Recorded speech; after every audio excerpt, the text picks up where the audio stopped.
Welcome to Jibi's classes. ഇന്ന് നമ്മൾ 7ാം ക്ലാസ്സിലെ ഹിസ്റ്ററിയിലെ 10ാമത്തെ ചാപ്റ്ററിൻ്റെ ഫസ്റ്റ് പാർട്ടാണ് നോക്കുന്നത്. ഈ 10ാമത്തെ ചാപ്റ്റർ എന്ന് പറയുന്നത് 18th സെഞ്ച്വറിനെ കുറിച്ചാണ് പറയുന്നത്. അതിലെ പൊളിറ്റിക്കൽ ഫോർമേഷൻസ്, അതായത് ഭരണങ്ങളിൽ ഒരുപാട് മാറിയ ഒരു കാലഘട്ടമായിരുന്നു ഈ 18th സെഞ്ച്വറി. അപ്പോൾ ആ ഭരണ മാറ്റങ്ങളെക്കുറിച്ചും ഒക്കെയാണ് ഈ ചാപ്റ്ററിൽ പറയുന്നത്. 18th സെഞ്ച്വറി പൊളിറ്റിക്കൽ ഫോർമേഷൻസ്, ഇതാണ് 10ാമത്തെ ചാപ്റ്റർ, ലാസ്റ്റ് ചാപ്റ്ററാണ്. If you look at map 1 and 2 closely, you will see something significant happening in the subcontinent during the first half of the 18th century. 18th century എന്ന് പറയുന്നത് 1701 തൊട്ട് 1800 വരെയുള്ള കാലഘട്ടമാണ്. അപ്പോൾ ഇതിൻ്റെ ഹാഫ് എന്ന് പറയുന്നത് 1750. അപ്പോൾ ഫസ്റ്റ് ഹാഫിൽ നോക്കുകയാണെങ്കിൽ you will see something significant happening. Significant എന്ന് പറഞ്ഞാൽ വളരെ ഇമ്പോർട്ടൻ്റ് ആയിട്ടുള്ള എന്തൊക്കെയോ കാര്യങ്ങൾ നടക്കുന്നതായിട്ട് നമുക്ക് കാണാം. എവിടെ? സബ് കോണ്ടിനെൻ്റ് എന്ന് പറയുന്നത് നമ്മുടെ ഇന്ത്യ. അപ്പോൾ you will see something significant happening in the subcontinent during the first half of the 18th century. 18th സെഞ്ച്വറീൻ്റെ ഈ ഫസ്റ്റ് ഹാഫ് 1701 മുതൽ 1750 വരെയുള്ള ആ കാലഘട്ടത്തിൽ നമുക്ക് ആ മാപ്പ് ഒന്ന് നോക്കാം. ഇതാണ് ഫസ്റ്റ് പറയുന്ന ഈ മാപ്പ്. ഈ മാപ്പിൽ കാണുന്നത് ഈ ഏരിയകളെല്ലാം, ഈ കാണുന്ന ഏരിയകളെല്ലാം എന്താണ്? മുഗൾ എംപയറിൻ്റെ ഏരിയകളാണ്. മുഗൾ എംപയർ മൊത്തം മുഗൾ എംപയർ ആയിരുന്നു. External boundary of Mughal empire in the year 1700. 1700 Mughal empire ഇത്രയും വലിയ മുഗൾ എംപയർ ആയിരുന്നു. ഇന്ത്യയും പാകിസ്ഥാനും അഫ്ഗാനിസ്ഥാനും നേപ്പാളും ഒക്കെ അടങ്ങിയ ഈ നമ്മുടെ കൊച്ചു കേരളവും തമിഴ്നാടിൻ്റെ കുറച്ച് പാട്ട് മാത്രം അവർ കീഴടക്കാണ്ടിരുന്നിട്ടുള്ളൂ. ബാക്കി ഇന്ത്യ മൊത്തം മുഗൾ എംപയർ ആയിരുന്നു. അടുത്ത മാപ്പ് നോക്കാം. ഈ അടുത്ത മാപ്പിൽ British territories in the mid 18th century. Mid 18th സെഞ്ച്വറിയിലെ ബ്രിട്ടീഷ് ടെറിട്ടറീസ് ഈ ബംഗാളിൻ്റെ ഈ സൈഡ്, ഈ വെസ്റ്റേൺ സൈഡിൽ മൊത്തം, ഈ നോർത്തേൺ അല്ലെങ്കിൽ ഈ ഒറീസൻ്റെയൊക്കെ ആ പാർട്ടിൽ, ഒറീസൻ്റെ ആന്ധ്രയുടെയൊക്കെ പാർട്ട്, അപ്പോൾ ഇവിടെയൊക്കെ എന്തായി? ബ്രിട്ടീഷ് ടെറിട്ടറീസ് ബ്രിട്ടീഷുകാരവിടെ പിടിച്ചടക്കാൻ തുടങ്ങി. അപ്പോൾ ഈ ഒരു ഈ ഒരു ചേഞ്ചിനെയാണ് ഇവിടെ കാണിച്ചിരിക്കുന്നത്. അപ്പോൾ നമുക്ക് ഇതിനെക്കുറിച്ച് ഡീറ്റെയിൽ ആയിട്ട് നോക്കാം. Notice how the boundaries of the Mughal empire were reshaped. Mughal എംപയറിൻ്റെ ബൗണ്ടറീസ് റീഷേപ്ഡ് എന്ന് പറഞ്ഞാൽ മാറ്റി വരയ്ക്കപ്പെട്ടു, അല്ലെങ്കിൽ അതിൻ്റെ ഷേപ്പ് മാറി. By the emergence of a number of independent kingdoms. ഒരുപാട് ഇൻഡിപെൻഡൻറ്റ് കിങ്ഡംസ്, അതായത് സ്വതന്ത്രമായ കിങ്ഡംസ് ഒരുപാടുണ്ടായി. അങ്ങനെ ഇവിടെ നമുക്ക് നോക്കാം, മറാത്താസ്, ഹൈദരാബാദ്, പിന്നെ രാജ്പൂത്ത്, സിഖുകൾ, അവധ്, അങ്ങനെ ഒരുപാട് ലോക്കൽ കിങ്ഡംസ് ഉണ്ടായി. അങ്ങനെ ആയപ്പോൾ മുഗൾ എംപയറിൻ്റെ ഷേപ്പ് മാറി. By 1765 1765 notice how another power, വേറൊരു പവർ, ആരാണ്? ബ്രിട്ടീഷുകാർ had successfully grabbed major chunks of the territory in eastern India. Eastern സൈഡിൽ ഇതാണ് ഈസ്റ്റേൺ സൈഡിൽ ബ്രിട്ടീഷുകാർ അവിടെയുള്ള മേജർ ചങ്ക്, അവിടുത്തെ ടെറിട്ടറികൾ കീഴ്പ്പെടുത്തി, അവരുടെ കൈക്കലായി 1765 ആയപ്പോഴേക്കും. What these maps tell us is that political conditions in 18th century India changed quite dramatically. വളരെ പെട്ടെന്നാണ് ഈ പൊളിറ്റിക്കൽ കണ്ടീഷൻസ് 18th സെഞ്ച്വറിയിൽ ഇന്ത്യയിലെ ഭരണം മാറി വന്നത്. Changed quite dramatically and within A relatively short span of time. വളരെ കുറച്ച് സമയം കൊണ്ടാണ് ഈ ഭരണത്തിലുണ്ടായ ഇത്രയും വലിയ മാറ്റങ്ങൾ സംഭവിച്ചത്. ഇൻ ദിസ് ചാപ്റ്റർ, ഈ ചാപ്റ്ററിൽ we will read about the emergence of new political groups. പുതിയ പൊളിറ്റിക്കൽ ഗ്രൂപ്പ്സിൻ്റെ എമർജൻസ് ഡെവലപ്മെൻറ്റ്, പുതിയ പൊളിറ്റിക്കൽ ഗ്രൂപ്പ്സ്, പുതിയ ഭരണമാറ്റം, പുതിയ ആൾക്കാരുടെ ഭരണം, അതിനെക്കുറിച്ചൊക്കെയാണ് ഈ ചാപ്റ്ററിൽ നമ്മൾ പഠിക്കുന്നത്. So emergence of new political groups in the subcontinent during the first half of the 18th century. 18th centuryൻ്റെ ഫസ്റ്റ് ഹാഫിൽ റഫ്ലി from 1707 when Aurangzeb died till the third battle of Panipat in 1761. അപ്പോൾ 1707 ഔറംഗസീബ് മരിക്കുകയാണ്. ആ ഔറംഗസീബ് മരിച്ചപ്പോൾ അവിടം തൊട്ട് ഈ മുഗൾ എംപയറിൻ്റെ പതനമായി. മുഗൾ എംപയർ മുഗൾ എംപയറിനെ ഓരോരോ കാരണം കൊണ്ട് മുഗൾ എംപയർ നശിക്കുകയാണ്. By the third battle of പാനിപ്പത്തിലെ മൂന്നാമത്തെ ബാറ്റിൽ, അതായത് 1761 ആകുമ്പോഴേക്കും ഒരുപാട് മാറ്റങ്ങൾ സംഭവിച്ചു. അപ്പോൾ അതിനെക്കുറിച്ചൊക്കെയാണ് ഈ ചാപ്റ്ററിൽ നമ്മൾ ഡിസ്കസ് ചെയ്യുന്നത്. The crisis of the empire and later Mughals. എംപയറിൻ്റെ ക്രൈസിസും അതുപോലെ തന്നെ ലേറ്റർ മുഗൾസിൻ്റെയും കുറിച്ചാണ് ഈ ടോപ്പിക്കിൽ നമ്മൾ നോക്കുന്നത്.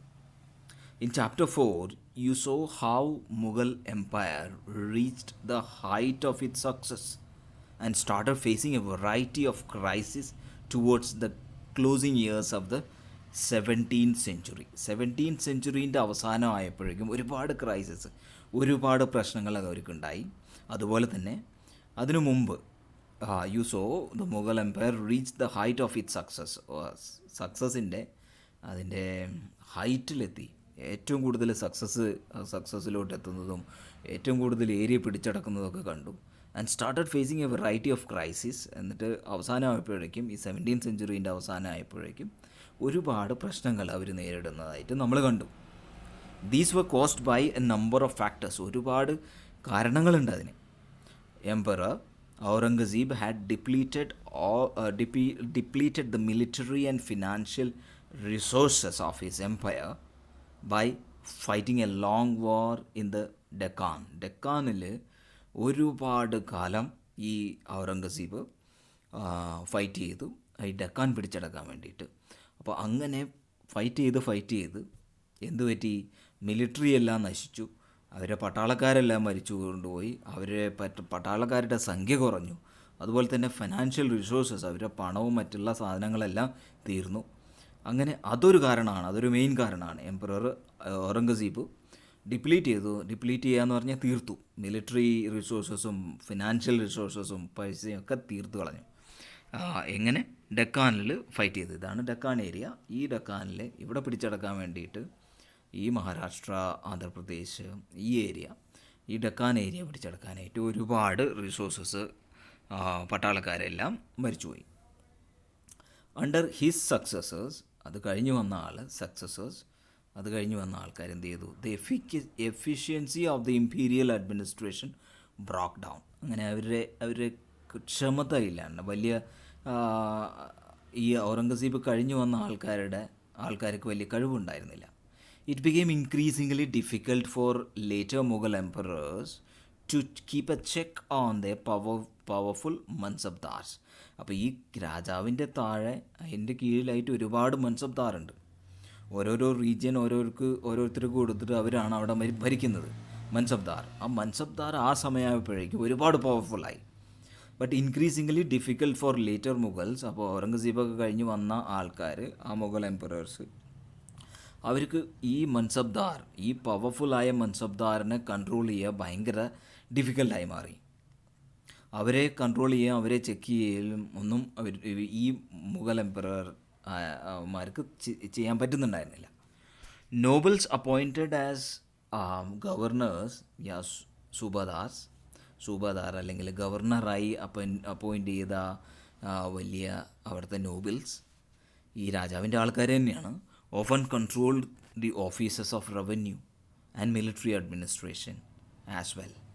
അപ്പോൾ ഈ ഗവർണർമാർ, ഈ രാജാവ് അല്ലെങ്കിൽ മുഗൾ എംപറർ നിയമിച്ച ഈ ഗവർണർമാർ തന്നെ അവരുടെ റവന്യൂ ടാക്സസ് കളക്ട് ചെയ്യുന്നത് അതെല്ലാം അവരുടെ ഓഫീസസ് എല്ലാം ഈ ഗവർണർമാരുടെ കീഴിലായി. അതുപോലെ തന്നെ മിലിറ്ററി അഡ്മിനിസ്ട്രേഷൻ, മിലിറ്ററിയും അവരുടെ കീഴിലായി. ദിവാനിയും ഫൗജ്ദാരിയും അതെല്ലാം മിലിറ്ററിനെയാണ് ഉദ്ദേശിക്കുന്നത്. അതെല്ലാം ഈ ഗവർണർമാരുടെ കീഴിലായി. മുഗൾ എംപററിന് അതിൻ്റെ ഇവരൊന്നും വലിയ കൺട്രോൾ ഇല്ലാതായി മാറി. This gave them extraordinary for political, economic and military powers over vast regions of the Mughal empire. ഈ മുഗൾ എംപയറിൻ്റെ ഇത്ര വലിയ റീജിയനിൽ അങ്ങനെ ഈ ഗവർണേഴ്സിന് എക്സ്ട്രാ ഓർഡിനറി പവർ കിട്ടി. Extraordinary political power, economic power, military power അതെല്ലാം കിട്ടി. As the governors consolidated their control over the provinces. അങ്ങനെ ഈ ഗവർണർമാർ അവരുടെ റീജിയനിൽ, അവരുടെ പ്രോവിൻസസിൻ്റെ എല്ലാം കൺട്രോൾ ഈ ഗവർണർമാരുടെ അടുത്ത് തന്നെ ആയി. മുഗൾ എംപററിന് കൺട്രോളൊന്നും ഇല്ലാണ്ടായി. The periodic remission of revenue to the capital declined. അപ്പോൾ അങ്ങനെ ഓരോ സമയത്തും റവന്യൂ അല്ലെങ്കിൽ ടാക്സ് കളക്ട് ചെയ്യുന്നത് രാജാവിന്, മുഗൾ എംപറർക്ക് എത്തിക്കണം. പക്ഷേ ഈ ഗവർണർമാരൊന്നും ആ ടാക്സ് കളക്ട് ചെയ്യുന്നത് മുഗൾ എംപറർക്ക് ആ രാജാവിലോട്ട് എത്തിക്കുന്നില്ല. അത് അങ്ങനെ ആ മുഗൾ എംപററിന് കിട്ടുന്ന ടാക്സസുകൾ അതെല്ലാം കുറഞ്ഞു. ഡിക്ലൈൻഡ് എന്ന് പറഞ്ഞാൽ കുറഞ്ഞു. Peasant and zamindari rebellions in many parts of northern and western India added to these problems. അത് കൂടാണ്ട് വേറെ പ്രശ്നങ്ങളുണ്ടായിരുന്നു. എന്താണ്? പെസൻസ് റിബലിയൻസ്, അവരുടെ വിപ്ലവം, അവർ മുഗൾ എംപറർക്ക് എതിരായി. അതുപോലെ തന്നെ ജമീന്ദാരി റെബലിയൻ, ഈ ജന്മിമാരുടെ പ്രശ്നങ്ങൾ. അവർ in many parts of the northern ഇന്ത്യയിലും വെസ്റ്റേൺ ഇന്ത്യയിലെയും വടക്ക് ഇന്ത്യയിലും ഇന്ത്യയുടെ വെസ്റ്റ് പാർട്ടിൽ, ഈ പടിഞ്ഞാറ് ഭാഗത്തും ഉള്ള പ്രോബ്ലംസും ഇതിൽ കൂടാതെ ഈ അവരുടെ പ്രോബ്ലംസും ഉണ്ടായിരുന്നു. ഒരു പ്രോബ്ലം എന്ന് പറയുന്നത് എന്തായിരുന്നു? ഈ മുഗൾ എംപറേഴ്സിൻ്റെ അവരുടെ മൻസബ്ദാരനെ കൺട്രോൾ ചെയ്യാൻ പറ്റാതായി, അവരെ ചെക്ക് ചെയ്യാൻ പറ്റാണ്ടായി. പിന്നെ അതുപോലെ തന്നെ ഗവർണേഴ്സ് അവരുടെ മിലിറ്ററിയും അവരുടെ റവന്യൂ എല്ലാം ഈ ഗവർണർമാരുടെ കയ്യിലായി. അവർക്ക് ഭയങ്കര പവറായി.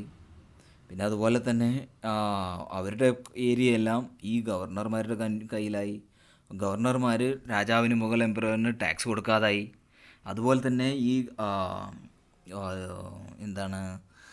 പെസൻസും ജമീന്ദാർസും അവരെല്ലാം രാജാവിനെതിരായി.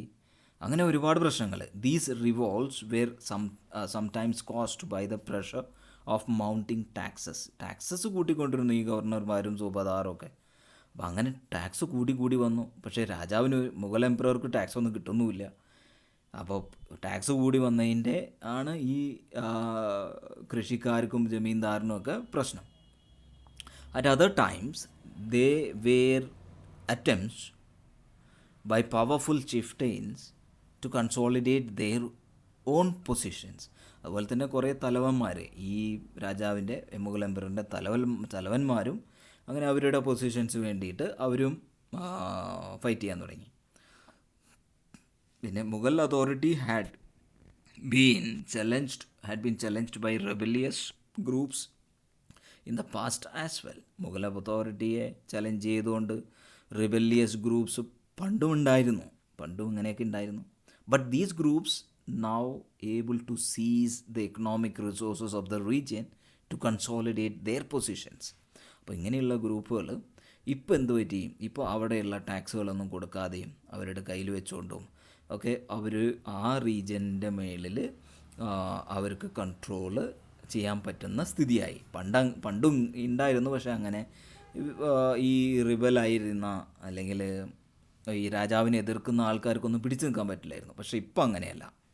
The Mughal emperors after Aurangzeb were unable to arrest the gradual shifting of political and economic authority into the hands of provincial governors, local chieftains and other groups. ഈ മുഗൾ എംപറേഴ്സ്, ഔറംഗസീബ് കഴിഞ്ഞു വന്ന മുഗൾ എംപറേഴ്സ് ആർക്കും ഈ ഗ്രാജുവൽ ഷിഫ്റ്റിംഗ്, പൊളിറ്റിക്കൽ പവേഴ്സും എക്കണോമിക്കൽ അതോറിറ്റിയും എല്ലാം ഈ ഗവർണർമാരുടെ കയ്യിലും തലവന്മാരുടെ കയ്യിലും മറ്റുള്ള ഗ്രൂപ്പുകളുടെ കയ്യിലോട്ടും മാറുന്നത്, ആ മാറ്റം തടഞ്ഞു നിർക്കാൻ പറ്റിയില്ല ഈ ഗവർണേഴ്സ് ആർക്കും, ഔറംഗസീബ് കഴിഞ്ഞു വന്ന ആർക്കും. അപ്പോൾ rich harvest and empty coffers. Rich harvest എന്ന് പറഞ്ഞു കഴിഞ്ഞാൽ നല്ല വിളവെടുപ്പുണ്ട്, പക്ഷേ ഈ ധാന്യപ്പുരകൾ അല്ലെങ്കിൽ അവരുടെ സമ്പത്ത് കൂടുന്നില്ല. The following is a contemporary writer's account of the financial bankruptcy of the എംപയറിൻ്റെ പാപ്പരത്വം അല്ലെങ്കിൽ ബാങ്ക്രപ്സി. ഈ എംപയറിൻ്റെ അടുത്ത് പൈസ ഇല്ലാത്ത ആ ഒരു ക്ഷാമം, അതിനെക്കുറിച്ചൊരു റൈറ്റർ എഴുതിയിരിക്കുന്ന ഒരു ഇതാണ് ഇവിടെ ഈ ഒരു ബോക്സിൽ കാണിച്ചിരിക്കുന്നത്. The great lords are helpless and impoverished. Their peasants raise 2 crops a year, but their lords see nothing of either, and their agents on the spot are virtual prisoners in the peasant's hands.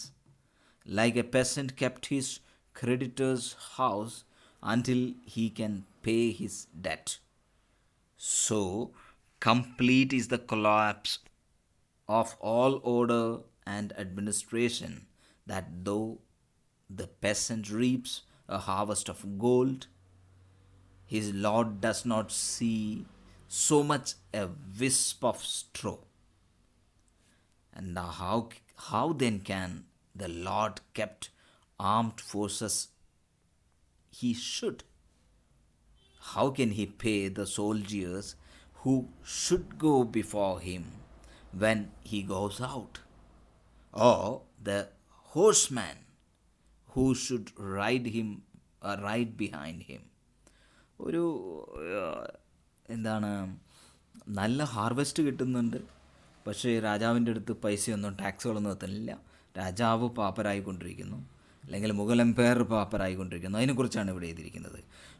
അവിടുത്തെ പെസൻസ്, അവിടുത്തെ കൃഷിക്കാർ, അവർ ഒരു വർഷത്തിൽ 2 crop ചെയ്യുന്നു, 2 വിളവെടുക്കുന്നു. അവരുടെ കയ്യിൽ ഒരുപാട് വിളവ് വരുന്നു.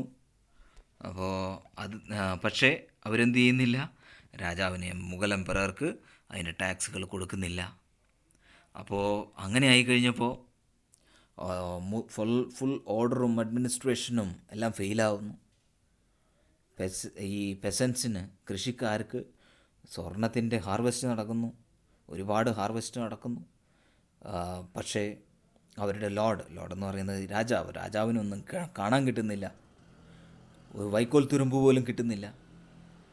അപ്പോൾ അങ്ങനെ ആയി കഴിയുമ്പോൾ how can the load keep the armed forces he should? അപ്പോൾ എങ്ങനെയാണ് ആ രാജാവ് ആർമിയെ നിലനിർത്തുക? ആർമിക്ക് എങ്ങനെ പൈസ കൊടുക്കും? How can he pay the soldiers? എങ്ങനെ പട്ടാളക്കാർക്ക് പൈസ കൊടുക്കും? ഈ രാജാവ് ഇറങ്ങി കഴിയുമ്പോൾ രാജാവിൻ്റെ മുമ്പിൽ രാജാവിനെ നയിക്കാനായിട്ട്, രാജാവിനെ സംരക്ഷിക്കാനായി നടക്കുന്ന സോൾജിയേഴ്സ് എങ്ങനെ ഉണ്ടാവും? എങ്ങനെ രാജാവിനെ കൊണ്ടുപോകുന്ന ഹോഴ്സ്മാൻ, കുതിരക്കാരൻ, അവർക്കെങ്ങനെ പൈസ കൊടുക്കും? അവരെങ്ങനെ വയ്ക്കാൻ പറ്റും? അതിനെയൊക്കെ കുറിച്ചാണ് ഈ രാജാവിൻ്റെ അല്ലെങ്കിൽ മുഗൾ എംപററിൻ്റെ പാപ്പരത്വം, അല്ലെങ്കിൽ അവരുടെ പൈസ ഇല്ലാത്ത ഒരു സ്ഥിതിയെക്കുറിച്ചാണ് ഇവിടെ ഈ പാരഗ്രാഫിൽ പറയുന്നത്. In the midst of the economic and political political ക്രൈസിസിൻ്റെ നടുവിൽ ദ റൂളർ ഓഫ് ഇറാനിലെ റൂളർ ആരാണ്? Nadir Shah sacked and plundered the city of Delhi in 1739. അപ്പോൾ സാക്ഡ് ആൻഡ് പ്ലണ്ടേർഡ് എന്ന് പറഞ്ഞാൽ വന്ന് അറ്റാക്ക് ചെയ്ത് എല്ലാം കൊള്ളയടിച്ചു. ഏത് സിറ്റി? ഡൽഹിയെ കൊള്ളയടിച്ചു ഇറാനിലെ നാദിർ ഷാ. എപ്പോഴാണ്? 1739. And took away immense amounts of wealth. ഒരുപാട് സമ്പത്ത് കൊള്ളയടിച്ചു കൊണ്ടുപോയി. This invasion was followed by series of plundering raids by Afghan ruler. ഈ ഇറാൻ റൂളറെ കൂടാതെ Afghan ruler Ahmad Shah Abdali series of plundering raids എന്ന് പറഞ്ഞാൽ ഒരു പ്രാവശ്യം വന്നു, പിന്നെ വന്നു, അങ്ങനെ who invaded north India 5 times.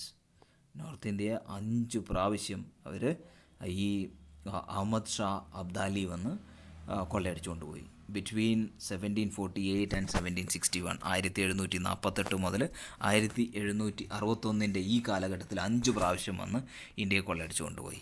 ഇതാണ് പോർട്രേറ്റ് ഓഫ് നാദിർ ഷാൻ്റെ ഒരു ചിത്രമാണ്. Nadir Shah attacks Delhi.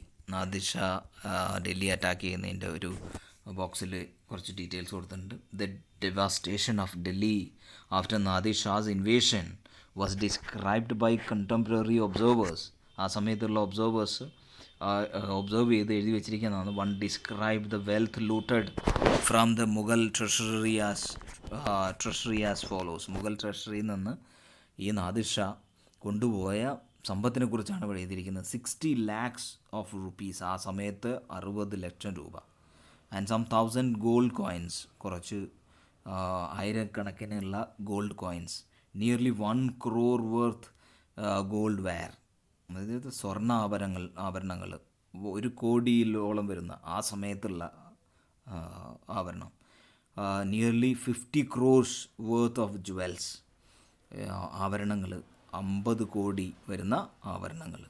Most of them unrivalled in the world, അത് പുറത്തൊന്നും കാണാത്ത അങ്ങനെ അത്ര.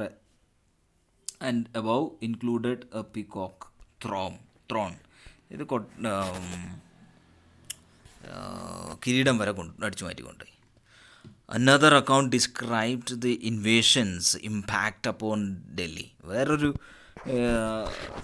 ആളെഴുതിയിരിക്കുന്നത് വേറെ ഒരു ഒബ്സർവേഷനാണ് ഇവിടെ കൊടുത്തിരിക്കുന്നത്. Those who had been masters were now in dire streets, and those who had been revered could not even get water to quench their thirst. The recluses were pulled out of their corners. The wealthy were turned into beggars, and those who once set the style in clothes now went naked, and those who owned property were now homeless. And new cities, Shahjahanabad, who was turned into rubble.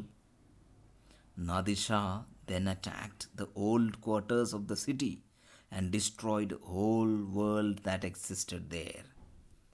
നേരത്തെ എന്തായിരുന്നു, Nadir Shah വന്ന് ഇതെല്ലാം plunder ചെയ്ത് പോയപ്പോൾ, കൊള്ളയടിച്ച് പോയപ്പോൾ അത് എന്തായി എന്ന അതിനെക്കുറിച്ചുള്ള ഒരു അക്കൗണ്ടാണ്, അതിനെക്കുറിച്ചുള്ളൊരു ഡീറ്റെയിൽസാണ് ഇവിടെ കൊടുത്തിരിക്കുന്നത്.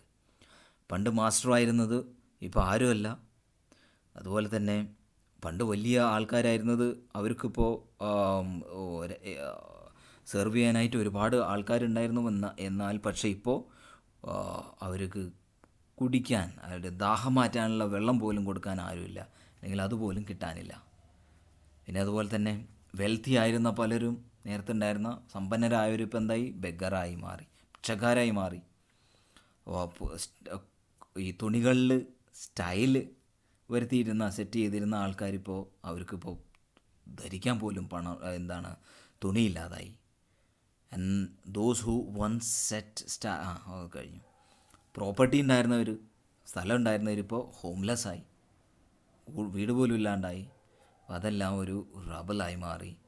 ആൻഡ് അവിടെ ഉണ്ടായിരുന്ന, നേരത്തെ ഉണ്ടായിരുന്ന ഒരു ജീവിതം മൊത്തം, അവിടെ ഉണ്ടായിരുന്ന മൊത്തം ലോകം മൊത്തം മാറി പോലെയായി. അപ്പോൾ അത്രമാത്രം കൊള്ളയടിച്ചു കൊണ്ടുപോയി എന്നാണ് പറയുന്നത്. Already under severe pressure from all sides, ഈ മുഗൾ എംപറർ എല്ലാ സൈഡിൽ നിന്നും പ്രഷറായിരുന്നു. The empire was further weakened by competition amongst the different groups of nobles. അവരുടെ തന്നെ വലിയ ആൾക്കാരുടെ ഇടയിൽ അങ്ങോട്ടും ഇങ്ങോട്ടും കോമ്പറ്റീഷനുമായി. They were divided into 2 major groups or factions. അവർ അങ്ങനെ 2 ഗ്രൂപ്പുകളായി തിരിഞ്ഞു. The ഇറാനീസ് and ടുറാനീസ്. ഇറാനീസും ടുറാനീസും.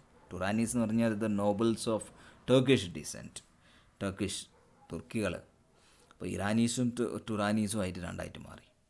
For a long time, the later Mughal emperors were puppets in the hands of either one or the other of the 2 powerful groups. അപ്പോൾ ഇങ്ങനെ ഈ 2 ഗ്രൂപ്പിൻ്റെ puppets ആയിരുന്നു, പാവകളായിരുന്നു, അവരുടെ കയ്യിലെ പാവകളായിരുന്നു ഈ മുഗൾ എംപറേഴ്സ്. The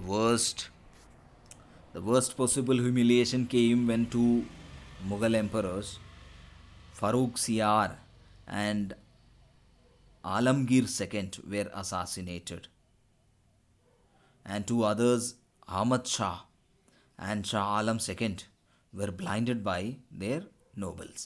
ഇപ്പോൾ ഏറ്റവും കഷ്ടമെന്ന് പറയുന്നത് എന്താണ്? ടു മുഗൾ എംപറേഴ്സ്, ഫറൂഖ് സിയാർ 1713 തൊട്ട് 1719 വരെ ഉണ്ടായിരുന്ന ഫറൂഖ് സിയാർ, അല്ലെങ്കിൽ ആലംഗീർ സെക്കൻഡ് 1754 മുതൽ 1759 വരെയുള്ള അവർ കൊല്ലപ്പെട്ടു. അതുപോലെ തന്നെ ടു അതേഴ്സ്, മറ്റ് രണ്ട് പേര്, അഹമ്മദ് ഷാ 1748 മുതൽ 1754 വരെ ഉണ്ടായിരുന്ന അഹമ്മദ് ഷായും, ഷാ ആലം സെക്കൻഡ് 1759 മുതൽ 1816 വരെ ഉണ്ടായിരുന്നു. അവരെ ബ്ലൈൻഡഡ് ആക്കി അവരുടെ nobles, were blinded by their nobles, കണ്ണുകൾ കുത്തിപ്പൊട്ടിച്ചു. അപ്പോൾ അങ്ങനെ അത് വേറൊരു സംഭവമായിരുന്നു. അങ്ങനെ മൊത്തമായിട്ടുള്ള അവരുടെ പതനം, ഈ മുഗൾ എംപററിൻ്റെ ഫോൾ, അതിനെക്കുറിച്ചായിരുന്നു ഈ ടോപ്പിക്കിൽ നമ്മൾ ഡിസ്കസ് ചെയ്തത്. മനസ്സിലായി കാണുമെന്ന് വിചാരിക്കുന്നു. Thanks for watching. Please to subscribe, like and share. Thank U.